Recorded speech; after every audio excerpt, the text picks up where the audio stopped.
Sungguh-sungguh Allah sangat ridho ketika seorang hamba itu makan, makan ketika sesuap nasi dia muji Allah, ketika minum seteguk nasi dia muji Allah. Itu kalau orang diridhoni Allah itu wali betul. Itu untuk jadi wali itu gampang. Kamu makan ridho, kamu ninjak buminya Allah ridho seneng, kamu hidup keseharian aman seneng. Nah ini supaya sampean kita semua lah, kita semua ngaji betapa panduan Rasulullah untuk menggapai ridho Allah itu banyak yang keseharian sekali. Saking kesehariannya banyak dalam hadis dan itu sahih. Nabi menyebut hal-hal yang keseharian. Hatta matas alu fi fimroatika. Kamu punya uang, kemudian istri kamu bisa makan itu ibadah. Bahkan sebagian ibadah itu dicontohkan Nabi yang akhirnya diprotes sahabat. Yaitu wafi buti ahadikum sodakoh. Kamu menggauli istri kamu itu ya sodakoh. Sampai sahabat bilang yang benar ya Rasulullah. Ayati ahaduna syahwatahu wa walahu ajrun. Masa urusan biologis, urusan syahwat kemudian dia dapat pahala. Nabi menjawab, alai salawadu aha fi haramin akana alaihi wisrun. Bagaimana kalau dia meletakkan ke yang tidak benar itu kan dosa. Nah, hal-hal seperti ini yang saya ingin teman-teman semua lah, semua. Saya juga agak ingin ngaji demi Anda juga agak ingin. Itu dosa sekali ngaji kok pesanan kelompok tertentu itu enggak boleh. Islam itu untuk semua. Jadi ya cuma karena di depan saya jenengan ya seakan-akan jenengan korbannya. Itu ada ilmunya dalam usul fikih itu. Jadi orang itu harus ngaji usul fikih. Nama yang disebut, mungkin Mas Sufyan masih ingat zaman ngaji usul fikih. Nama yang disebut itu tidak jaminan sebagai prioritas perintah. Jadi misalnya gini, kebetulan yang di depan Nabi itu Abu Dzar. Nabi ya bilang, ya Abu Dzarin ini uhibbuka misalnya, atau ya Mu'ad ini uhibbuka, atau ya Abu Hurairah ini uhibbuka misalnya. Banyaklah riwayat yang Nabi nyebut ya Abu Dzarin, ya Mu'ad, ya Abu Hurairah. Kemudian misalnya Nabi meneruskan khitab, ini uhibbuka, saya mencintai kamu, fakul dubur sholatin, atau sebagian riwayat disebut fala tada'an nadubura kulli sholatin. Allahumma inni ala dzikrika wa syukrika wa husni ibadatik. Saya mencintai kamu. Siapa saja? Mu'ad bisa, Abu Dzar bisa siapa? Saya mencintai kamu, mohon kalau habis sholat kamu jangan lupa wiridan Allahumma inni ala dzikrika wa syukrika wa husni ibadatik. Ya Allah, tolong kami permudah supaya mudah ingat Engkau.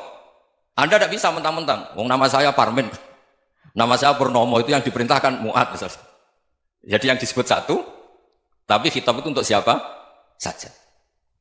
Saya teruskan. Jadi saya mohon semua kita melakukan kebaikan itu kalau dalam kaidah fikih disebut al yakin la yuzalu bisyak.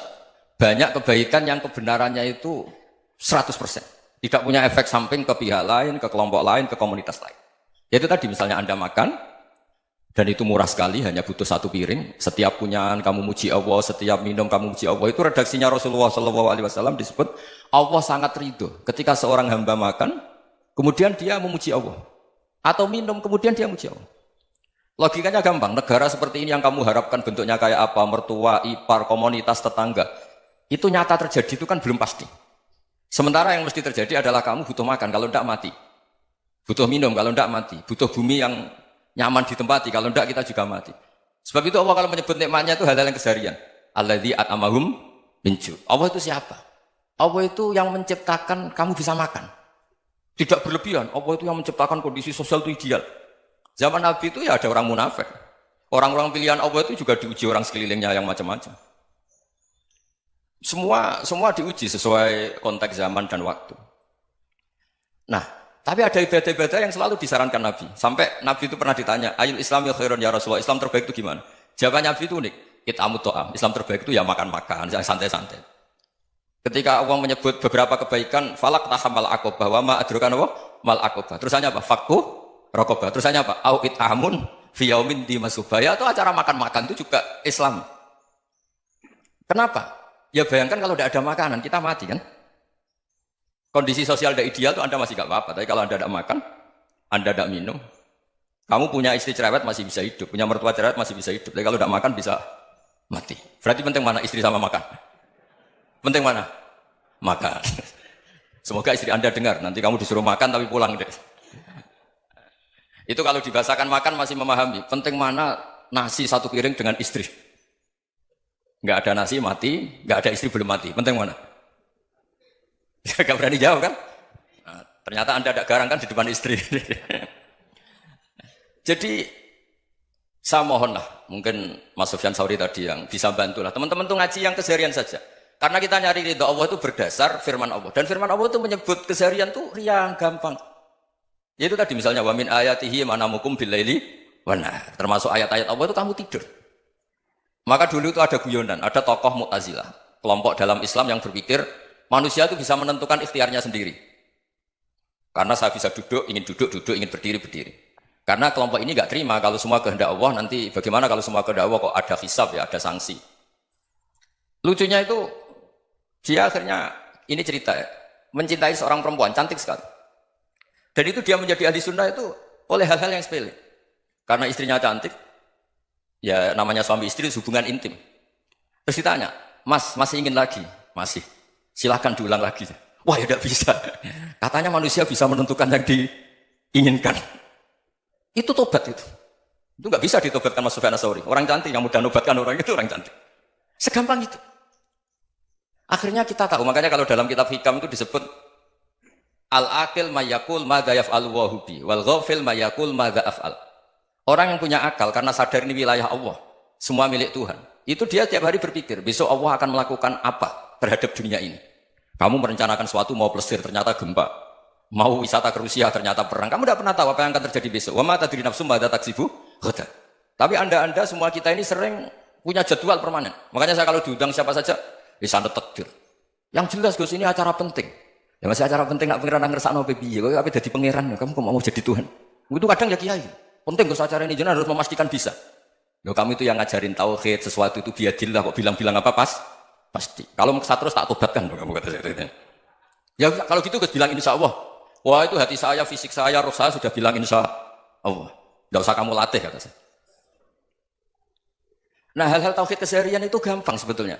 Wal ghafil yaqulu madza af'al. Tapi orang yang lupa Allah dia setiap hari bilang besok apa? Kita bisa melakukan apa? Seakan-akan dia itu aktor, dia penting, dia subjek permanen dia. Padahal kita ini hanya objek kehendak Allah Subhanahu wa taala. Karena kita yakin sesuatu yang terjadi di alam raya ini kita tidak bisa apa-apa. Makanya saya sering ngaji, sering bilang saya. Ketika Anda mensifati Allah, Dia yang menghidupkan. Sudah itu tanamkan sehingga ketika kita mati santai saja. Kenapa santai? Allah punya cara menghidupkan kita. Zaman kita hidup juga gak tahu caranya ngelola jantung, ngelola paru-paru. Kamu juga gak tahu ngelola oksigen yang tidak beracun, tidak mengandung polusi. Tahu-tahu hidup. Gak ingin tua ya tahu-tahu tua, gak ingin mati tahu-tahu mati. Selama ini kita hidup juga agak tahu apa sebetulnya. Hanya gaya tok, punya jadwal, punya planning. Kalau kamu bisa menentukan pilihan Anda, pasti Anda istrinya cantik, 4 neriman semua, kona'ah semua. Nyatanya enggak kan? Sudah 1 jelek, cerewet.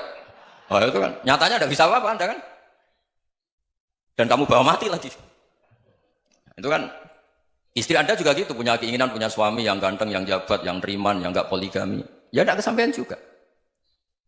Kalau kita ngitung tingkat kegagalan kita itu gagal terus.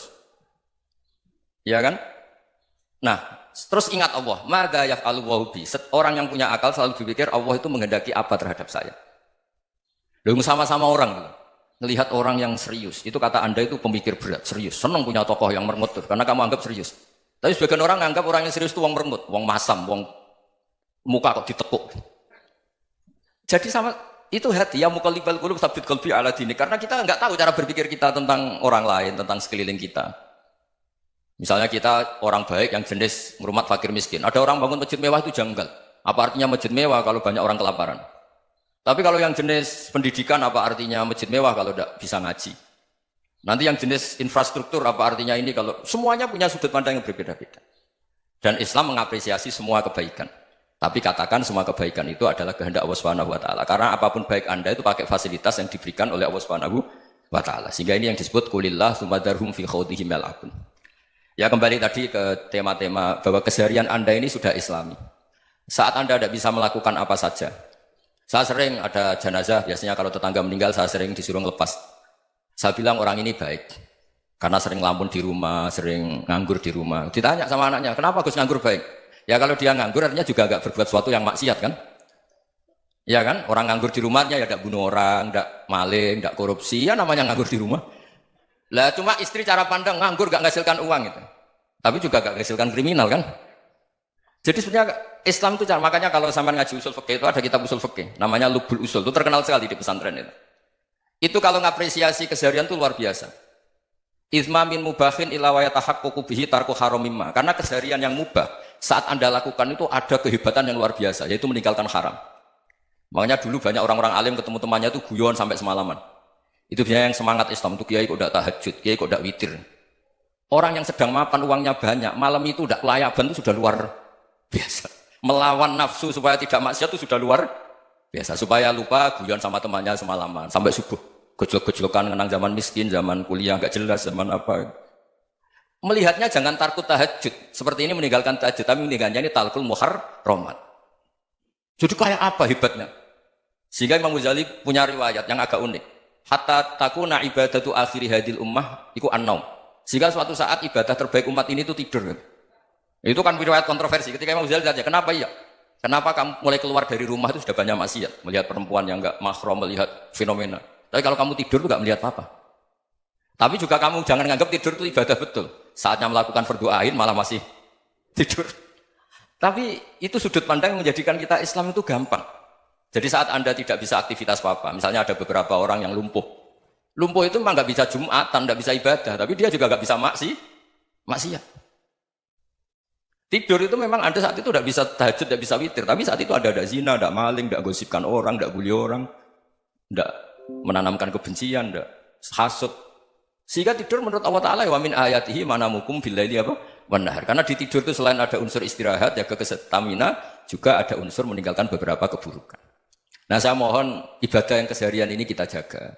Supaya kita semua baca ayat itu fasih. Fasih itu tertanam di hati. Allah itu siapa? Alladzi at'amahum min ju'i wa amanahum min khauf. Dan Allah kalau cerita di Quran itu anna sababnal ma'a sabba tsumma syaqaqnal ardha wa syaqqa fa ambatna fiha habba wa inaba wa qadba wa zaituna wa nakhla wa hada'iqa hulba. Kamu tahu saya ini siapa kata Allah? Saya ini adalah Tuhan yang menurunkan air. Kemudian ada tanaman banyak. Habba wa inaba wa qadba. Ada zaitun, ada tin. Kalau orang Jawa mungkin ada tela, ada padi, ada mangga, ada pisang. Sudah. Wa inaba wa zaituna wa nakhla wa hada'iqa hulba. Ada perkebunan yang lebat. Tujuannya apa? Mata Allahum, silahkan kamu pakai, kamu nikmati. Tapi karena kadang kita ini punya ide-ide besar. Tadi untuk syukur saja nunggu punya istri riman, rumah baik, tetangga baik, komunitas baik, semuanya baik baru syukur. Lama-lama nanti ada di surga, syukurnya nunggu surga paling kelas A. Itu sudah ada yang menghuni Rasulullah, kamu nggak boleh di situ. Masa untuk syukur saja? Repotnya Masya Allah. Jadi mohon Al-Quran yang kalau Anda hafalkan juz sama itu kan ada ayat-ayat yang kayak tadi. Ya, fal yang dzuril insanu ila ta'ami. Coba lihat apa yang kamu makan ya? Dari mana? Dan untuk mempertahankan hidup kamu keseharian. Jadi jangan kira ibadah itu harus membentuk komunitas yang versi Anda. Ibadah itu harus yang hal yang mulu-mulu. Kesehariannya Anda alami. Loh ini saya tidak bikin-bikin. Saya ngaji bukan karena berdasar pesanan. Itu ayat yang saya baca kan betul ada ayatnya kan. Fal yang dzuril insanu ila ta'ami. Anna sababnal ma'a sabba tsumma syaqaqnal ardha syaqqa fa ambasna fiha habba wa inaba wa qadba wa zaituna wa nakhla wa hada'iqa ghulba. Terusannya apa? Mata'al lakum, silakan kamu nikmati. Mata itu silakan kamu nikmati. Ya kayak sampean dikasih hidangan ya makan. Ya sudah makan, habis makan ya minum, habis itu ngantuk ya tidur. Ya sudah normal-normal saja. Kayak apa indahnya Islam? Tapi Anda mencari Islam yang gimana lagi? Nah itu yang diajarkan guru-guru kita, diajarkan sanad kita sampai Wali Songo, sampai Rasulullah SAW. Bahwa pada akhirnya ada jihad, ada perang. Itu dulu memang perang, bukan membunuh, beda. Dulu kita dijajah Belanda ya perang, dan itu normal karena kita dijajah. Jadi ketika orang lain ingin baik sama kita, wa in ahadum minal musyrikin astajaruka ya fajirhu hatta yasma'a kalam Allah. Kalau mereka ingin baik ya kita baik. Makanya ada istilah musta'man, mu'ahad. Kalau mereka ingin damai, berdampingan dengan kemajmukan ya itu yang lebih baik. Karena memang Islam menghormati proses perdamaian. Wa in janahu lis-salmi ya fajnah lah. Kalau ingin damai ya kita harus